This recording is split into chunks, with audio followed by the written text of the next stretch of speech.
একজন শাশুড়ির দুজন পুত্রবধূ ছিল, কিন্তু শাশুড়ি তার কোনো পুত্রবধূকেই ভালোবাসতো না, বরং তার খাতির ছিল পাশের বাড়ির বৌমার সাথে।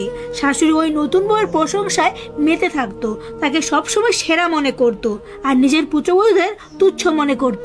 একদিন তার পুত্রবধূরা বাপের বাড়ি গেলে শাশুড়ি অসুস্থ হয়ে পড়লো, তার প্রচন্ড জ্বর এবং শরীর কাঁপতে লাগলো।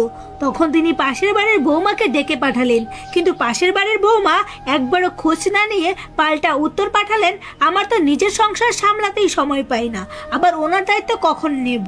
শাশুড়ি বাধ্য হয়ে পুত্রবধূদের ফোন করলো, তারাও আসতে চায় না, কারণ এতদিনে তাদেরও শাশুড়ির প্রতি ভালোবাসা কমে গেছে।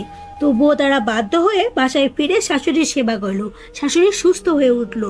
শাশুড়ি তখন তার ভুল বুঝতে পারলো যে সে এতদিন অন্যের পুত্রবধূর প্রশংসায় মুগ্ধ হয়ে তার ঘরের ভালোবাসা হারিয়ে ফেলেছে।